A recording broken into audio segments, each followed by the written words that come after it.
ঈমান যদি থাকে, তাকওয়া যদি থাকে, গুনাহমুক্ত জীবন গড়ার সংকল্প যদি থাকে, বরকত আসবে। ইস্তেগফার বেশি বেশি করলে, আল্লাহ বলেছেন সূরা নূহের মধ্যে, যদি কেউ ইস্তেগফার করে, নূহ আলাইহিস সালাম তার জাতিকে বলেছেন ফাকুলতু আস্তাগফিরু রাব্বাকুম ইন্নাহু কানা গাফফারা ইউরসিলিস সামাআ আলাইকুম মিদরারা ওয়া ইউমদিদুকুম বিআমওয়ালিন ওয়া বানিন ওয়া ইয়াজআল লাকুম জান্নাতিন ওয়া ইয়াজআল লাকুম আনহারা। আল্লাহ নবী নূহ আলাইহিস সালাম বলেছেন, আমি আমার জাতিকে বলেছি তোমরা আল্লাহর কাছে ইস্তেগফার করো, ক্ষমা প্রার্থনা করো। বেশি বেশি ইস্তেগফার করলে আল্লাহ তাআলা রিজিকের মধ্যে বারাকা দিবেন, অভাব দূর করবেন, সম্পদে এবং আল্লাহ তাআলা বরকত দান করবেন। এই যে শবে বরাত আসছে, ভাগ্যে ভালো কিছু লেখা হয় শবে বরাতে, এই বিশ্বাস থেকে হুমড়ি খেয়ে মানুষ মসজিদে আসে, ঠিক না বে ঠিক? ভাগ্যে ভালো কিছু লেখা হয় কবে? একটা হলো মানুষের সৃষ্টিরও 50,000 বছরে আল্লাহ তাআলা ভাগ্য নির্ধারণ করেছেন। আরেকটা হলো প্রতি বছর যেই রাতে আল্লাহ কোরআন নাজিল করেছেন, আল্লাহ সূরা দুখানে বলেছেন, সেই রাতে অর্থাৎ লাইলাতুল কদরে আল্লাহ তাআলা সব গুরুত্বপূর্ণ বিষয় ধার্য করেন। শবে বরাত যেটাকে আমরা বলি মধ্য শাবানের রাত, এই রাতে ভাগ্য নির্ধারণ হয়, এই মর্মে বিশুদ্ধ হাদিস বর্ণিত নাই। তারপরে আমরা জেনারেলি বলি ভাগ্যে যেন ভালো কিছু আল্লাহ লেখেন, আপনার নসিবে যেন ভালো কিছু আসে, আপনার রিজিকে যেন আল্লাহ বরকত দান করেন, এর জন্য বেশ কিছু আমল আমরা কোরআন হাদিসের আলোকে বলতে পারি, সাজেশন দিতে পারি। তবে তার আগে আমাদেরকে জানতে হবে যে ভাগ্য সুপ্রসন্ন হওয়া বা রিজিকে বরকত হওয়া বলতে কি বুঝায়। বা রিজিকে বরকত হওয়া বলতে বুঝায় আপনি যা কামাই করবেন এর ভিতরে আল্লাহ তাআলা কল্যাণ দিবেন, যা কামাই করবেন এর ভিতরে বরকত হবে, প্রাচুর্য না, অনেক টাকা না, যা হবে এটাতে কি হবে? বরকত হবে। আমরা কি বরকত চাই না সম্পদ বেশি চাই? বরকত চাই। বরকত যদি চান, এক নম্বর হলো ঈমান এবং তাকওয়া লাগবে। আল্লাহ বলেছেন ওয়ালাউ আন্না আহলাল কুরআন আমানু ওয়াত্তাকাউ লাফাতাহনা আলাইহিম বারাকাতিম মিনাস সামা। যদি কোনো জনপদের লোকেরা ঈমান আনে, আল্লাহর ভয় অন্তরে লালন করে, আল্লাহ বলেছেন আসমান থেকে বরকতের সব দুয়ার খুলে দেওয়া হবে। এজন্য ভাই, ঈমান যদি থাকে, তাকওয়া যদি থাকে, গুনাহমুক্ত জীবন গড়ার সংকল্প যদি থাকে, বরকত আসবে জীবনে। নাম্বার 2, ইস্তেগফার বেশি বেশি করলে, আল্লাহ বলেছেন সূরা নূহের মধ্যে, যদি কেউ ইস্তেগফার করে, নূহ আলাইহিস সালাম তার জাতিকে বলেছেন ফাকুলতু আস্তাগফিরু রাব্বাকুম ইন্নাহু কানা গাফফারা ইউরসিলিস সামাআ আলাইকুম মিদরারা ওয়া ইউমদিদুকুম বিআমওয়ালিন ওয়া বানিন ওয়া ইয়াজআল লাকুম জান্নাতিন ওয়া ইয়াজআল লাকুম আনহারা। আল্লাহ নবী নূহ আলাইহিস সালাম বলেছেন, আমি আমার জাতিকে বলেছি তোমরা আল্লাহর কাছে ইস্তেগফার করো, ক্ষমা প্রার্থনা করো।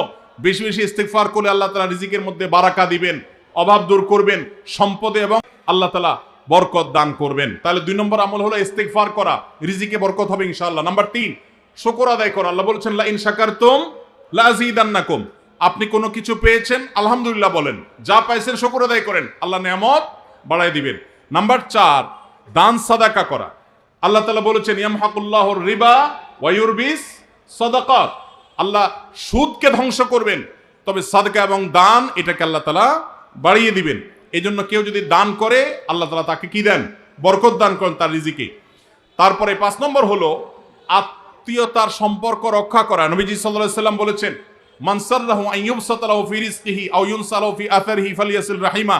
যে ব্যক্তি চায় তার আত্মীয়তার সম্পর্কে, যে ব্যক্তি চায় তার হায়াতে বরকত হোক, তার রিজিকে বরকত হোক, সেই জন্য আত্মীয়তার সম্পর্কের সাথে সম্পর্ক ভালো রাখে, আত্মীয়দের সাথে, অর্থাৎ রক্ত সম্পর্কে আত্মীয়দের সাথে যেন সম্পর্ক কানেক্টেড রাখে, বিচ্ছিন্ন না করে, তাহলে তার রিজিক এবং হায়াতে বরকত হবে। এবং সর্বশেষ আরেকটা আমল বলতে চাই, সেটা হলো খাবারের ক্ষেত্রে একত্রিত হয়ে বসে খাবার খাওয়া। এই সুন্নত আমাদের সমাজ থেকে বিদায় হয়ে গেছে, আমরা অনেকে জানি না।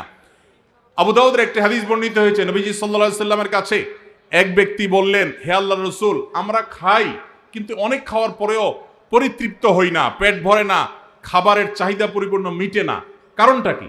নবীজি সাল্লাল্লাহু আলাইহি সাল্লাম বলেছেন, তোমরা সম্ভবত আলাদা আলাদা প্লেটে খাও, আলাদা আলাদা সিঙ্গেল খাও। তখন নবীজি সাল্লাল্লাহু আলাইহি সাল্লাম বলেছেন, তোমরা সবাই একসাথে খানা খাবে, আল্লাহ তাআলা তোমাদের খাবারে বরকত দান করবেন। একসাথে খানা খাবে এবং বিসমিল্লাহ বলে খাবে, এই 2টা কাজ করলে আল্লাহ তাআলা তোমাদের খাবারে বরকত দান করবেন। এই জন্য ভাইরা, বাসা বাড়িতে এক প্লেটে, স্বামী স্ত্রী 2 জন আছেন, এক প্লেটে খাবেন, বাচ্চাদেরকে নিয়ে বড় প্লেট নিয়ে খানা খাবেন, এটা সুন্নত। নবীজি সাল্লাল্লাহু আলাইহি সাল্লাম উৎসাহ দিয়েছেন, কিন্তু আমাদের সমাজ থেকে এটা এখন হারিয়ে গেছে, নাই বললে চলে। আমরা সবাই যার যার মতো খানা খাই। এজন্য এই কাজটাও আমাদের আমলে, আমাদের রিজিকে, আমাদের হায়াতে বরকত এনে দিবে ইনশাআল্লাহ। সুদে টাকা লাগায় এমন ব্যক্তি সমাজে বিচার করে, তার বিধান কি? সুদে টাকা লাগায় এইরকম আসামি থাকলে তার নিজেরই তো বিচার করা উচিত। সে আবার কিসের বিচার করবে? মুসলমানদের সমাজে হারামখোররা কখনো বিচারকের আসনে বসতে পারা উচিত না। মুসলমানদের উচিত এগুলোকে সতর্ক করা, এগুলোর ব্যাপারে সতর্ক থাকা। আল্লাহ আমাদেরকে তৌফিক দান করুন। যে সমস্ত মানুষ হারামের সাথে খুল্লম খোলা সম্পর্ক, মুসলমানদের সমাজে কিভাবে তাদেরকে বিচারক হিসেবে ডাকেন? আর ভালো মানুষের কি অভাব পড়ছে এলাকায়? সুদখোর ছাড়া ভালো মানুষ কি নাই এলাকায়? তাহলে কেন সুদখোরকে দিয়ে বিচার করতে হবে? যে আল্লাহর ভয় যার মধ্যে নাই, সে কিভাবে ন্যায়সঙ্গতভাবে বিচার করবে? কিভাবে আশা করা যায়? আল্লাহ আমাদের ভাইদেরকে সবাইকে হেদায়েত দান করুন। যারা সুদের কারবারে জড়িয়ে আছেন, আল্লাহর ভয়ে হারাম থেকে সরে আসুন। আইডি কার্ড ও পাসপোর্ট বানানোর কাজ করা হালাল নাকি হারাম? আইডি কার্ড বা পাসপোর্টের কাজ, অর্থাৎ কারোর আইডি কার্ড পাসপোর্ট লাগবে, সেটার জন্য কাগজপত্র রেডি করলেন, অনলাইনে ফর্ম ফিল আপ করে দিলেন, এসব কাজ টাজ করে আপনি ফি নিলেন, এটা জায়েজ আছে। কিন্তু আপনি আইডি কার্ড এবং পাসপোর্ট অবৈধ উপায়ে যেটা পাওয়ার কথা না সেটা পাওয়াই দিবেন, যেটা 10 দিনে পাওয়ার কথা সেটা 5 দিনে পাওয়াই দিবেন। এই রকম করে যদি আপনি অফিসারদের সাথে তলে তলে লিঙ্ক করে ঘুষের লাইন করে আর ক্লায়েন্টের কাছ থেকে টাকা নেন, তাহলে সেই উপার্জন আপনার হারাম। কথা কি বুঝাতে পারছি? একটা হলো যে আপনার একটা দোকান আছে, কম্পিউটার দোকান আছে, নেট সার্ভিস আছে, আপনি অনলাইনে ফর্ম ফিল আপ করে দিলেন, কাগজপত্র আগায় যোগায় দিলেন, এটার জন্য ফি আপনি 2000 4000 আপনি নিতে পারবেন। কিন্তু আপনি ক্লায়েন্টের কাছ থেকে অতিরিক্ত টাকা নিয়ে ওই পাসপোর্ট অফিসার, এনআইডি কার্ডের ওই অফিসারে আপনি ঘুষ দিলেন, দিয়া আপনি কাজটা করে আনলেন। এই ঘুষের কারবার করে অবৈধ কাজ করলেন, আগের দেরির কাজ আগের করাইলেন, লাইন ব্রেক করাইলেন, নানামুখী যে শয়তানিগুলো আমাদের দেশে হয়, অবৈধ কাজ হয়, এগুলোর জন্য যদি টাকা লেনদেন করেন, তাহলে আপনার এই ব্যবসা হালাল হবে না। সর্বশেষ প্রশ্ন, আকিকা না দিলে কি শিশুর বিপদ কাটে না? আকিকা না দিলে শিশুর বিপদ কাটে না এমন কোনো কথা কোরআন হাদিসে নাই। তবে আকিকা দেওয়া এটা গুরুত্বপূর্ণ একটা আমল। আল্লাহ কাউকে পুত্র সন্তান দান করলে 2টি ছাগল, আর কন্যা সন্তান দান করলে 1টি ছাগল জবে করা, এটা নবীজি সাল্লাল্লাহু আলাইহি সাল্লামের সুন্নাহ। এটা জন্মের 7ম দিনে, না হলে 14তম দিনে, না হলে 21তম দিনে করবেন। সেটাও যদি কোনো কারণে না হয়, পরে যে কোনো সময় করলেও আদায় হয়ে যাবে। এমনকি কারো শিশু কারো যদি আকিকা দেওয়া না হয়, বড় হওয়ার পরে তারা আকিকা দিলেও আদায় হয়ে যাবে। এই আকিকা এটা না দিলে যে বিপদ কাটে না এরকম কোনো কথা নাই। তবে হ্যাঁ, বিভিন্ন হাদিসে নবী সাল্লাল্লাহু আলাইহি সাল্লাম বলেছেন, কুল্লু গুলামিন মুরতাহানুন বিআকিকাতিহি, বাচ্চার এটা আকিকার উপরে সে অনেকটা ডিপেন্ডেন্ট থাকে। এই হাদিসের ব্যাখ্যায় অনেক মুহাদ্দিসরা বলেছেন, আকিকা না দিলে, আকিকা দেওয়ার ফলে সে বিভিন্ন ক্ষয়ক্ষতি থেকে বেঁচে থাকতো। অনেকে বলেছেন শয়তানের কুমন্ত্রণা থেকে বেঁচে থাকে আকিকার মাধ্যমে, এটা থেকে সে আর বাঁচতে পারে না, ওই ক্ষতি তাকে স্পর্শ করার সম্ভাবনা থাকে। তবে কেউ আকিকা দিতে পারলো না, অন্য কোনো আমল করলো তার সন্তানের জন্য, আল্লাহ তাআলা তাকে সেভ করতে পারেন।